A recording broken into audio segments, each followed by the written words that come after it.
ನಿಮ್ಮ favourite serials ಈಗ ಟಿವಿಗಿಂತ ಮುಂಚೆ ಸನ್ ನೆಕ್ಸ್ಟ್ ಆಪ್ ನಲ್ಲಿ ಜಾಲಿಯಾಗಿ ಎಲ್ಲರಿಗಿಂತ ಮುಂಚೆ ನೋಡಿ. ಈಗಲೇ ಸನ್ ನೆಕ್ಸ್ಟ್ ಆಪ್ ಡೌನ್ಲೋಡ್ ಮಾಡಿ ಮತ್ತು ಸಬ್ಸ್ಕ್ರೈಬ್ ಮಾಡ್ಕೊಳ್ಳಿ.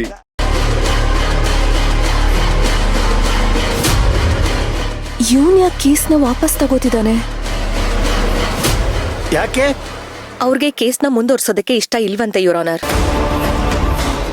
ಏನೂ ಅರ್ಥನೇ ಆಗ್ತಿಲ್ವಲ್ಲ. ಇವನ್ಗೆ ಯಾಕೆ ಇಷ್ಟ ಇಲ್ಲ?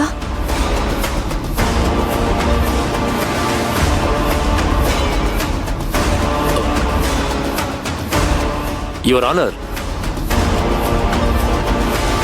ಇವ್ರ ಕೇಸ್ನ ನಡೆಸ್ತಾರೋ ಬಿಡ್ತಾರೋ, ಆದ್ರೆ ನಾನ್ ಕೊಟ್ಟಿರೋ ಸಾಕ್ಷಿಗಳ ಪ್ರಕಾರ ನನ್ನ ಕಕ್ಷಿದಾರ ಅಶ್ವಿನ್ ನಿರಪರಾಧಿ ಅಂತ ಸಾಬೀತಾಗಿದೆ ಅಂತ ಅನ್ಕೋತೀನಿ.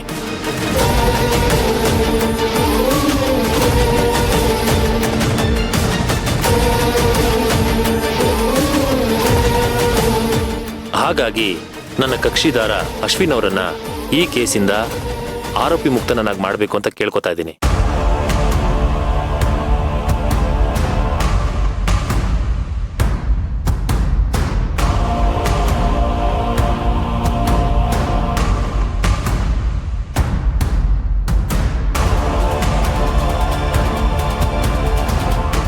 ವಾದ ವಿವಾದಗಳನ್ನು ಆಲಿಸಿದ ಮೇಲೆ ಹಾಗೂ ನ್ಯಾಯವಾದಿ ಅರ್ಜುನ್ ಅವರು ಕೋರ್ಟಿಗೆ ಸಲ್ಲಿಸಿದ ಸಾಕ್ಷಿ ಆಧಾರಗಳನ್ನು ನೋಡಿದ ಮೇಲೆ ಪ್ರಿಯಾಮಣಿಯವರ ಕೊಲೆ ಹಿಂದೆ ಕಾಣದ ಕೈಗಳ ಕೈವಾಡ ಎದ್ದು ಕಾಣುತ್ತಿದೆ.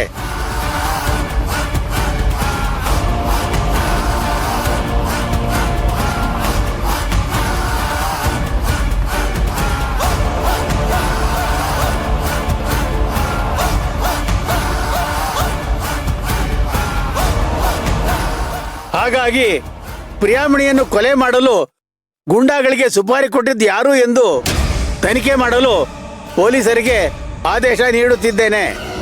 ಹಾಗೂ ಪ್ರಿಯಾಮಣಿಯವರ ಕೊಲೆಗೂ ಅಶ್ವಿನ್ಗೂ ಯಾವುದೇ ರೀತಿಯ ಸಂಬಂಧ ಇಲ್ಲ ಎನ್ನುವುದು ಈ ಕೋರ್ಟ್ಗೆ ಮನವರಿಕೆಯಾಗಿದೆ.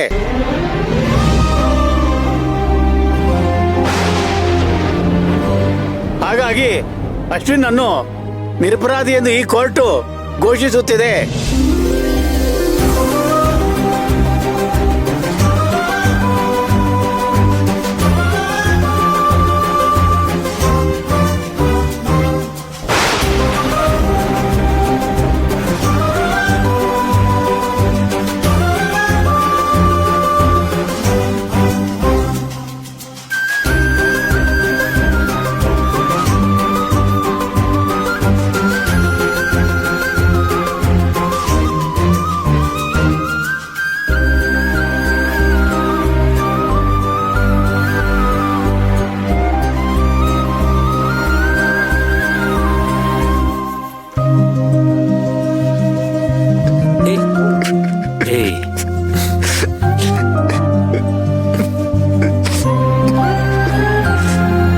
ಅರೆ ಅಶ್ವಿನ್, ಯಾಕೆ ಅಳ್ತಿದ್ಯಾ?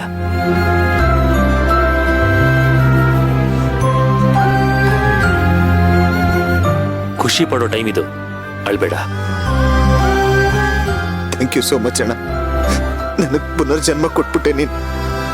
ನನಗೆ ಏನು ಹೇಳ್ಬೇಕು ಅಂತ ಗೊತ್ತಾಗ್ತಿಲ್ಲ. ನೀನು ಏನು ಹೇಳ್ಬೇಡ, ಎಲ್ಲ ಒಳ್ಳೇದಾಯ್ತಲ್ವಾ? ಖುಷಿಯಾಗಿರು. ಸರಿ ಅಣ್ಣ.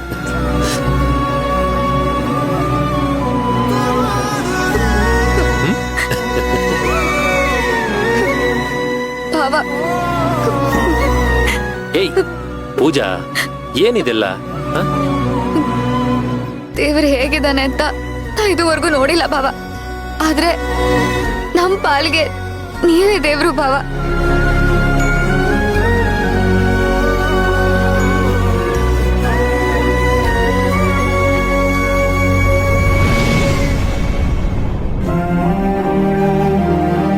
ಈ ದೊಡ್ಡ ಮಾತೆಲ್ಲ ಬೇಕಾ?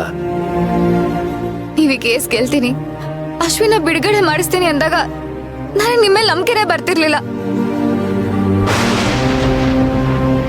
ಎಲ್ಲದಕ್ಕೂ ಸಾಕ್ಷಿ ಬೇರೆ ಇತ್ತು.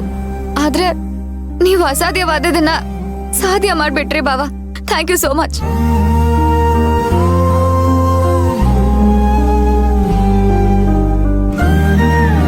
ಅಣ್ಣ, ನಾನು ನಿನಗಿಷ್ಟೆಲ್ಲ ತೊಂದರೆ ಕೊಟ್ಟೆ, ನಿಮ್ ಸಂಸಾರ ಒಡೆಯೋದಕ್ಕೆ ನೋಡ್ದೆ. ಆದ್ರೂ ನೀನ್ ನನಗೆ ಒಳ್ಳೇದೇ ಮಾಡಿಬಿಟ್ಟಿಯಲ್ಲಣ್ಣ.